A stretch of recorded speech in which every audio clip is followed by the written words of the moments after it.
tem algumas coisas a dizermos. Quero dizer que toda manifestação é válida, desde que espontânea e pessoal. Nós não aceitaremos manifestações estimuladas, devido a alguns fatos que ontem, infelizmente, chegaram às nossas mãos. Nós não aceitaremos nada estimulado, mas toda manifestação é válida. MP na cola! MP na cola! Pode gritar que aparece aqui no vídeo nosso. A gente filma o bastidor.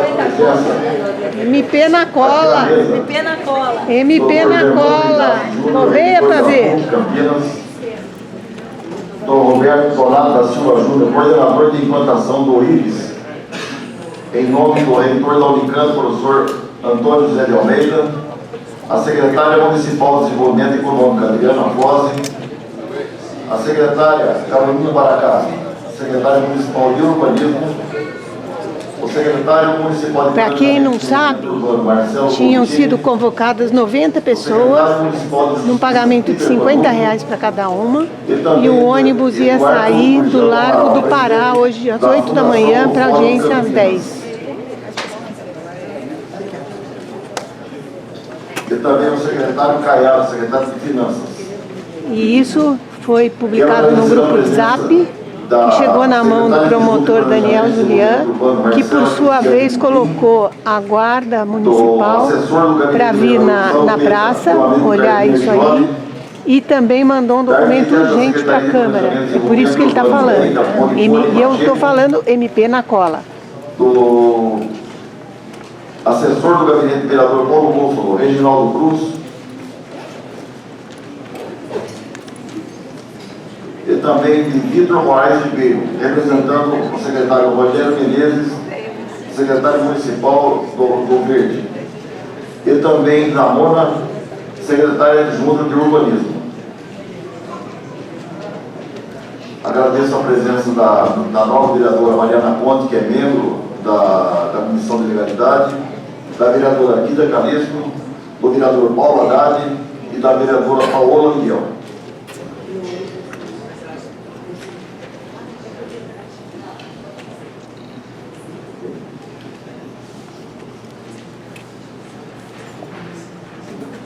E também do nosso presidente, o Ricardo Rossini, nosso timoneiro. Eu, de imediato, abro a palavra, porque todo projeto ele tem uma... Pela ordem, presidente. Pois não. Eu gostaria de fazer duas questões de ordem de início. Primeiro, saudar todos os presentes da mesa, os representantes do Executivo, da PUC, da Unicamp, todas as entidades ambientalistas, movimentos sociais, MP na cola. as vereadoras, os vereadores. E eu gostaria de iniciar com duas questões de ordem. A primeira é que eu acho importante que fique registrado nos anais dessa audiência o fato grave que foi veiculado numa mídia local sobre a tentativa de compra de presença aqui nessa Aí! Covardia! Covardia!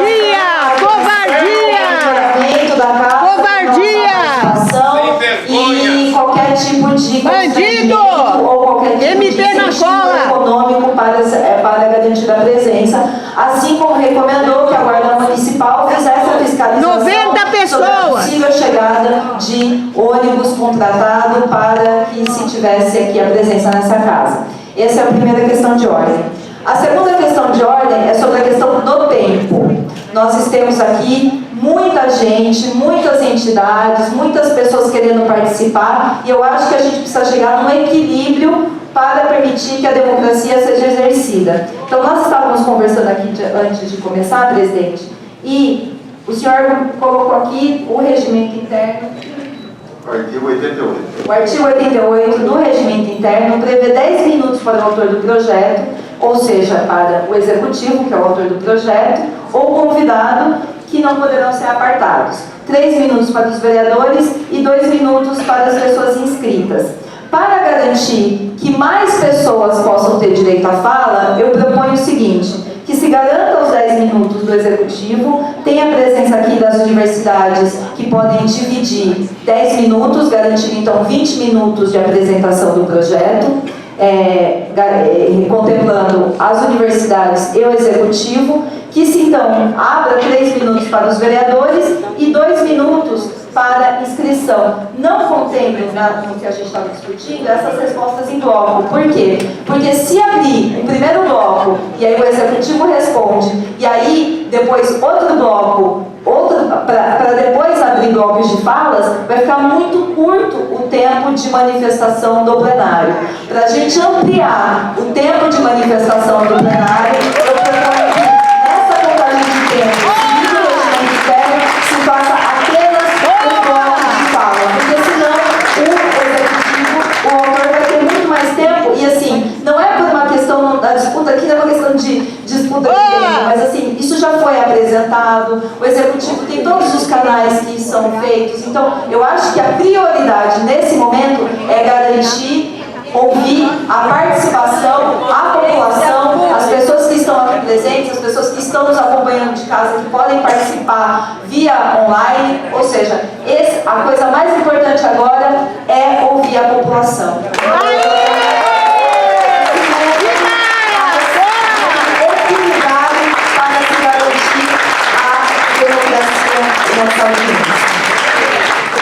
Vereador, é para garantir mesmo mais tempo que eu disse que serão respostas em bloco, ou seja, 10 pessoas perguntam e eles respondem as 10 perguntas. Porque se nós respondemos individualmente cada um, será menos tempo, menos pessoas irão perguntar.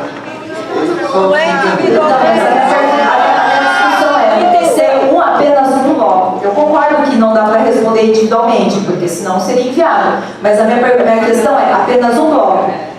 Faz a manifestação do plenário, porque de repente pode ser contemplado, e aí depois, ao final, o executivo tem mais alguns minutos para responder.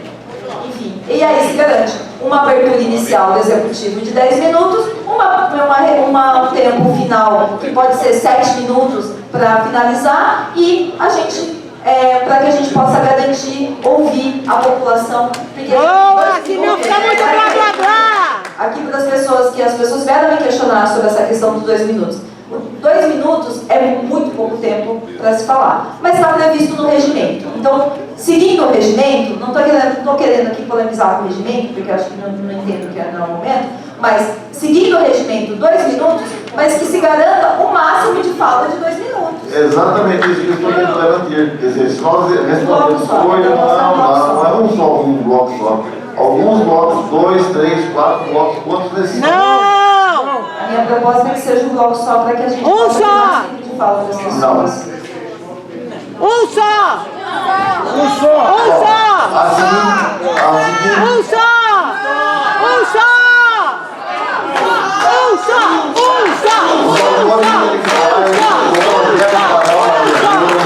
O executivo fará a sua apresentação, os vereadores farão uma pergunta de até 3 minutos, as respostas dos vereadores serão em bloco, depois abriremos para a pergunta ao público, que formará-se uma fila, após o vigilante ali, uma fila de ordem de chegada, a pessoa que for dar a sua manifestação falará o seu nome completo para que está sendo gravado, para que o Ministério Público saiba quem é você e o que você está falando.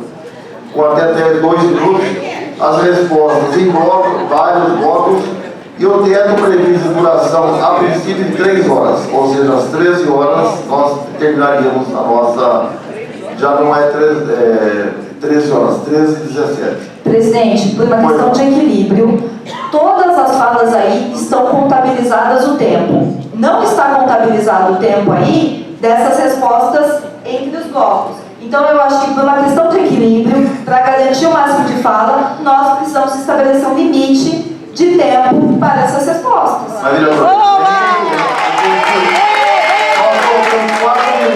aí não dá para responder todas. Aí a população vai dizer, não respondeu a minha pergunta, o que você não vai dizer? Por favor.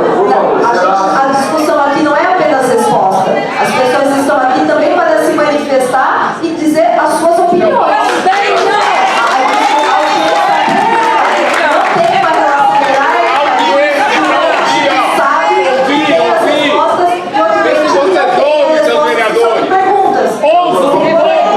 Existem diferenças e é necessário que essas diferenças sejam porque senão a gente parte de uma hierarquia de que um sabe, o outro não sabe, não tem ouvido.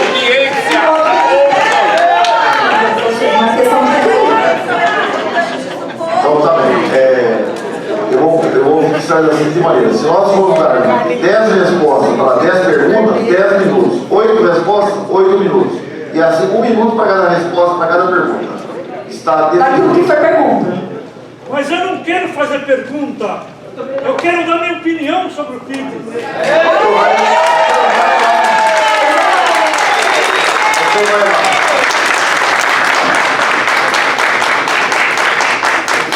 Registrar a presença também do vereador Ciro Santos. Nós vamos passar a palavra ao reitor da PUC Campinas, Dr. Germano Rigassi Júnior, para que faça suas considerações sobre o projeto.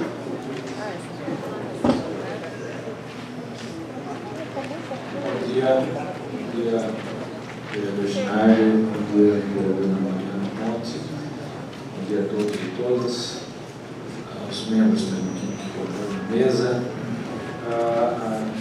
Representando a Pontifícia Universidade Católica de Campinas, eu tenho que relatar um processo em que nos encontramos. Quero iniciar pontuando como que a universidade ela se envolve com a construção de um conceito que é o RIDES, o Hub Internacional de Desenvolvimento Sustentável. Em 2018, nós fomos convidados pelo então reitor da Unicamp para juntos pensarmos esse conceito, uma vez que o reitor, à época, tinha um projeto para a ocupação da Fazenda Argentina, Fazenda da Unicamp, e pensava então num conceito que se ampliasse, que pudesse envolver todo o território, que envolvia as duas universidades, as ICTs que nós temos nesse território. Então começamos a conversar e o conceito ele precisava ter fundamentos. E os fundamentos para o conceito do RIDES são as 17 ODS, Objetivos de Desenvolvimento Sustentável da ONU para a Agenda 2030, que estão mantidos e que inspiram o RIDES, esse projeto de organização do ecossistema já existente naquele território. Bem, a PUC, então, dentro das expertises que tem, ofereceu possibilidade de ajudar a construir um modelo de governança, um modelo de sustentabilidade ambiental, e com isso envolvemos professores da Faculdade de Direito e também da Faculdade de Engenharia Ambiental e do nosso programa de sustentabilidade. Então, a nossa participação efetiva se dá aí na construção do PIS. Neste processo, o reitor, o professor Marcelo Nobre, ele conseguiu um recurso do PIB para a construção de um master plan, que foi desenvolvido por um escritório coreano, que é de contratação e responsabilidade do PIB, mas com o apoio do escritório do Brasil de Campinas. Então, o master plan foi elaborado nos conceitos gerais e então apresentado A PUC não tem esgoto. em 2022 Não tem mesmo, para uma comitiva que recebeu o master plan na Coreia do Sul. Não tem tratamento. Quero destacar que nesse processo, De verdade. o atual governo municipal, e aí o prefeito, sua secretária Helena Flores, sua secretária Carol Baracato, sua secretária Luiz Caiado, se empenharam muito para que o RIDES se transformasse num projeto não só das universidades e dos institutos de pesquisa, mas um projeto da cidade. Dado que a cidade recentemente recebeu o título oficial agora de Capital Nacional da Ciência, Inovação e Tecnologia, né? Que muito nos orgulha e que recupera uma tradição da cidade de Campinas, que sempre foi destacada no país como uma cidade de inovação e veio perdendo isso ao longo dos últimos anos e opera agora. Então, o poder público municipal se envolve nesse processo com muita intensidade e tem o propósito de transformar o que poderia ser uma política de governo numa política de Estado, quer dizer, Estado ou município, e que se transformou no PIS, na legislação que nós estamos discutindo agora na Câmara Municipal. Então, esse é um momento muito importante do processo para a institucionalização como uma política de município, de Estado, que não é das universidades, não é dos institutos de pesquisa, mas passa a ser do município. Importante essa discussão, eu acho que é importante a participação da comunidade, porque essa política, como política de Estado, ela tem que cobrir todos aqueles princípios e objetivos que sustentam o PIS, né, que são as ODS da Agenda 2030 da ONU. Então, eu acho que estou dando o meu tempo, 3 minutos, né, para dividir com o colega da Unicamp, o professor Donato, mas é isso que eu tenho a relatar da nossa participação, do nosso envolvimento. Lembrar que os nossos estudantes do curso de Direito fizeram uma sugestão que em algum momento nós devemos nos deter a ela, porque vai ser importante, que seria criar naquele ambiente para a produção de conhecimento, para a produção de tecnologia, de ciência e inovação, uma zona franca do conhecimento. Tudo que for produto de conhecimento, tudo que for produto da ciência produzida nas universidades, nos institutos de pesquisas ou de outra forma, tenha um incentivo, um benefício fiscal para que seja indutor, sobretudo da retenção de talentos e cérebros aqui em Campinas, aqui no Brasil, que sabemos que muitos jovens têm se formado aqui e desenvolvido as suas atividades fora do país, porque lá encontram bons salários e boas estruturas para o desenvolvimento, né, dos seus projetos. Então é isso, espero que o dia de hoje seja um dia proveitoso para refletirmos e aprofundarmos ainda mais esse projeto tão importante para a realização do PIS. Muito obrigado. Passo a palavra agora ao professor Roberto Donato, representando o reitor da Unicamp, professor doutor Antônio José de Almeida. Muito bom dia a todos e todas. Cumprimento as autoridades presentes na mesa, cumprimento funcionários desta casa, representantes da sociedade civil. A Universidade Estadual de Campinas, ela tem, junto com a PUC e junto com as ICTs, ela tem um papel bastante importante no desenvolvimento econômico e social desta cidade, e dentro desse espírito, a construção, né, do RIDES, ela obedece uma normativa, uma orientação que nos foi dada desde a desapropriação da Fazenda Argentina, em 2013, pelo decreto 58978, né? Esse decreto, ele estabelece que o uso da Fazenda Argentina por parte da Unicamp, ele deveria ser exclusivamente para ensino, pesquisa e extensão, a partir da aquisição do terreno e do desenvolvimento das discussões no interior da universidade, né?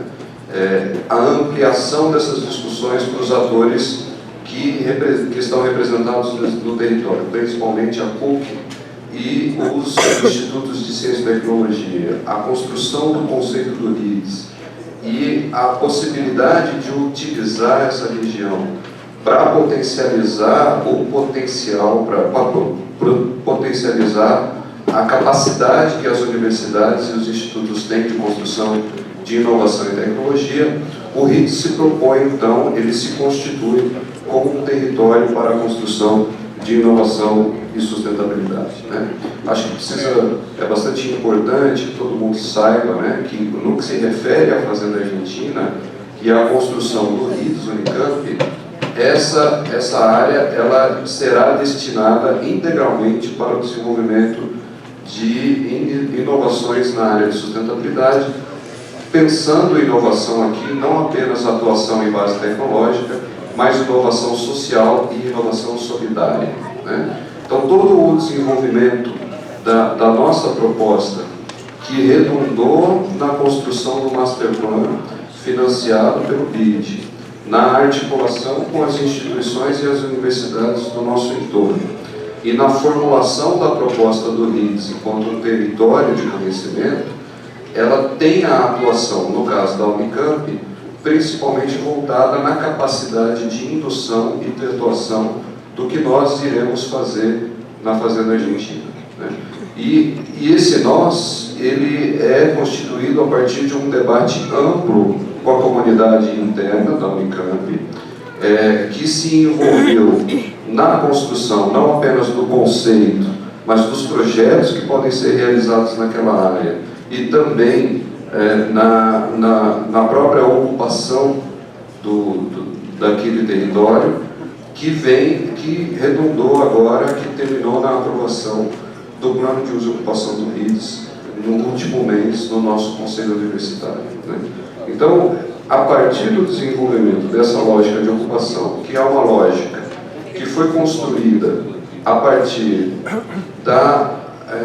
das preocupações, primeiro ambientais, né, de construção do corredor ecológico, de definição das áreas de prioridade de preservação ambiental, e a partir da definição dessas áreas de preservação ambiental, foi pensada a lógica de ocupação das edificações. Nós pensamos na Fazenda Argentina com uma divisão básica entre 25% destinado para edificações e 75% da Fazenda Argentina destinada para áreas verdes que podem ser utilizadas para a preservação ambiental, para a construção de campos experimentais e para áreas de lazer e caminhabilidade, né? Dentro dessa Constituição 2575, nós pensamos também num conjunto de diretrizes para as edificações que obedecem princípios da engenharia sustentável, das soluções baseadas na natureza e na construção de uma capacidade de interação com o entorno, de forma que ela seja pautada pelas ideias de sustentabilidade, né? Então eu queria destacar aqui que todo esse processo, né, não apenas a constituição da Fazenda, da utilização do RIDS Unicamp, que está situado na antiga Fazenda Argentina, mas a própria constituição do conceito de distrito hídrico sustentável, que parte da colaboração com a PUC e com os outros ICTs, ele teve, desde o seu começo, desde a sua articulação e até o presente momento, amplo apoio da Prefeitura, o atendimento de todas as nossas demandas em torno da constituição do RIDS, dentro do projeto de lei que se apresenta agora, né? Então, as universidades e os ICTs e o próprio projeto do RIDS se pensa ou se entende contemplado nos seus objetivos dentro da presente lei. Então, diante disso, eu termino aqui, agradeço a todos e desejo uma boa reunião para todos e todas. Muito obrigado, professor. Agora, de imediato, nós passamos à Secretaria de Planejamento para que ele indique a pessoa que fará a apresentação num prazo de 10 minutos do projeto. Bom dia a todos. A Érica, da Secretaria, fará a apresentação.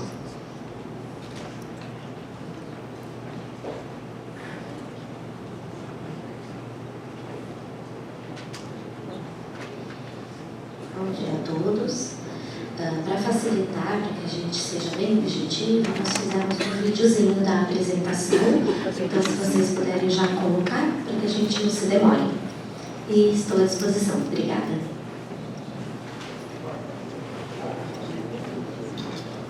Olá, passaremos a explicar a linha do projeto de lei complementar que trata do zoneamento das regras de parcelamento, uso e ocupação do solo para o Polo de Inovação e Desenvolvimento Sustentável, o PIDS.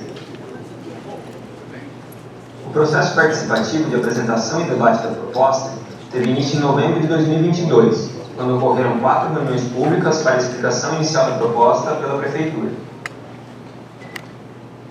Em dezembro de 2022, a comunidade de Barão Geraldo demandou a ampliação dos debates, mais reuniões e processo participativo mais detalhado. Só vai na marra.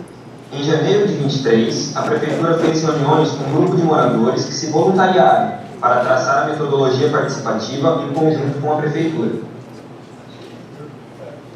Em março de 2023, ocorreu a primeira reunião geral na paróquia Santa Isabel, quando foi apresentada e validada a metodologia do processo participativo. Na ocasião, também foi eleita a comissão de acompanhamento. Ainda no mês de março, ocorreu a primeira rodada de oficinas regionais explicativas, As oficinas ocorreram em dias de semana, no período noturno, em diversos pontos da região de Barão Geraldo e do Jardim Milho, com o objetivo de facilitar e incentivar a participação da população. Nos mesmos locais, em maio de 23, ocorreu a segunda rodada de oficinas regionais propositivas. A intenção da segunda rodada foi debater e aprimorar a proposta. No dia 1º de julho de 2023, um sábado, a Prefeitura levou ao auditório do Centro de Convenções da Unicamp a síntese das propostas trazidas pela população e suas respectivas respostas. Em 26 de agosto de 23, outro sábado, ocorreu a audiência pública por parte do Poder Executivo, quando foram apresentadas as alterações e aperfeiçoamento da proposta. Posteriormente, a proposta foi finalizada pelo Gabinete da Secretaria de Planejamento e Desenvolvimento Urbano, encaminhada ao Conselho Municipal de Desenvolvimento Urbano, como estabelece a Lei Orgânica do município, e também para a Secretaria de Justiça, que realizou a modelagem técnico-legislativa. Após isso, ocorreu o encaminhamento do projeto de lei para a Câmara. Agora, a Câmara está realizando a audiência pública para debater a proposta no âmbito legislativo. Todo o material das discussões ocorridas no Executivo, materiais de apoio, projeto de lei, mapas, anexos e filmagens das reuniões, estão disponíveis no site da Prefeitura. Para a correta compreensão da proposta, faremos um breve histórico. Desde a década de 70, com a implantação da Unicamp e da Telebrás, a região sinalizava o potencial para um polo tecnológico. Em 1988, a Lei 6.031 definiu essa região como Zona 18. Em 1995, a Lei 8252 delimitou formalmente o Polo 2 Ciatec como território voltado para ciência e tecnologia, criando regras específicas para a ocupação desta área. Em 96, foi aprovado o Plano Local de Barão Geraldo, no qual foi estabelecida a Zona 18 BG de Ciatec, destacando a importância da mescla de usos para a consolidação do polo. Em 2018, o Plano Diretor reafirmou essa região como polo estratégico de desenvolvimento e indicou a possibilidade de ampliação do polo nos termos colocados pelo Plano de Ciência e Tecnologia. As leis complementares 207 e 208 estenderam o perímetro urbano para fins de ampliação do polo e foi dado zoneamento para esta nova porção do território urbano. Observe nas imagens que parte da área já possuía zoneamento urbano, podendo, portanto, receber empreendimentos desde 1988. A outra parte foi acrescentada ao perímetro urbano em 2018. Nas áreas indicadas em roxo, na figura da direita, são permitidos edifícios comerciais e de serviços sem restrição de altura. Nas áreas indicadas em amarelo, edifícios residenciais e mistos de 7 até 12 andares. Embora ao longo dos anos muitas empresas tenham se instalado na região devido à sua localização estratégica, é notável a falta de infraestrutura do local. A não exigência de parcelamento do solo é uma das causas da precariedade do sistema viário e da ausência de áreas públicas. Isso porque é no processo de parcelamento do solo que áreas públicas são destinadas a sistema viário, sistema de lazer, equipamentos públicos, comunitários e urbanos. Ao não se exigir o parcelamento do solo, as edificações se instalam em glebas, não contribuindo para a estruturação do território. Dessa forma, a proposta busca contribuir com a mudança das condições do local. Ao invés de termos uma área não estruturada, com uso monofuncional apenas para empresas, o que faz com que ocorram movimentos pendulares nos horários de pico, da casa para o trabalho e do trabalho para casa, sobrecarregando o precário sistema viário existente, a proposta visa a integração da área urbana com o meio ambiente.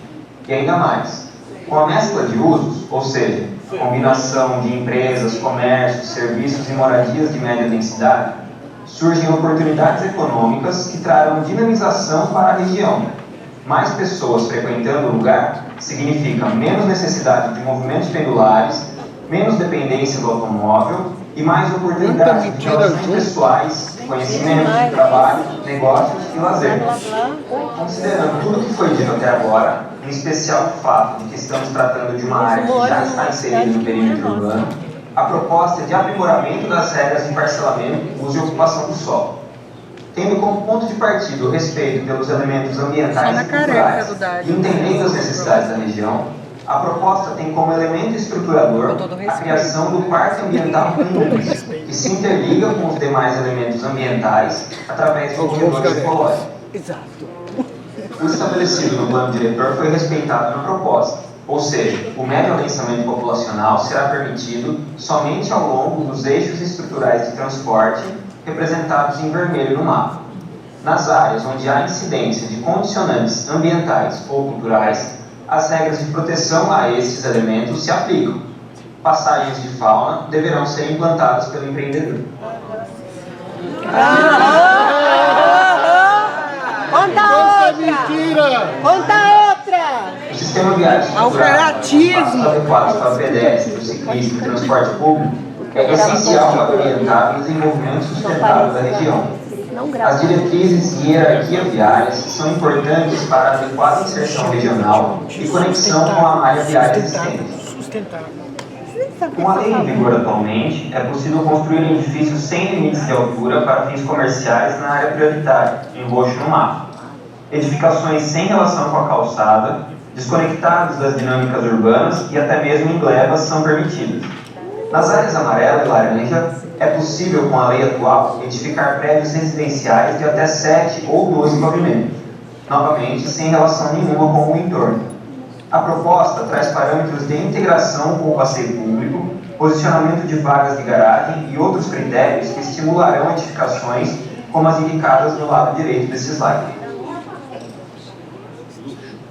E por que não é adequado edifícios mais altos? A resposta está em diversos estudos sobre cidades. Um dos mais conhecidos é o livro Cidade para Pessoas, de Jean Guel. A relação de pertencimento ao entorno do edifício se dá até o 5º andar. Até o 7º, ainda se tem algum tipo de identificação com as áreas públicas do entorno. Isso faz toda a diferença. Quando moramos em algum lugar em que fazemos parte do contexto, nos preocupamos mais, ficamos mais atentos e respeitamos as regras de convivência. Mais olhos na rua significa aumento da segurança. O térreo é um espaço muito nobre para servir apenas segurança para morrer, só se for, né? A proposta é incentivar tipologias que apresentem fachadas ativas, ou seja, espaços de vivência dos edifícios voltados para a calçada. Também serão estimuladas as fruições públicas, que nada mais são do que áreas de uso coletivo, que servem como parte de alargamento da calçada ou até mesmo de passagem entre quadras. A imagem destacada traz um comparativo entre o zoneamento atual e a proposta. Como já dito anteriormente, a altura dos edifícios diminui. A localização de áreas destinadas à moradia passa a ser condizente com o que estabelece o plano diretor e a área destinada à ampliação do polo, nos termos da Lei 207, passa a ter áreas reservadas para essas funções. Mais à frente, falaremos sobre os parâmetros urbanísticos que visam aprimorar a relação entre as áreas públicas e privadas. O mapa maior, que faz parte do projeto de lei, demonstra a prevalência das condicionantes ambientais e culturais no território. Dessa maneira, buscamos atingir um padrão urbanístico no qual haja maior integração entre os edifícios e espaços públicos. O que se pretende com a proposta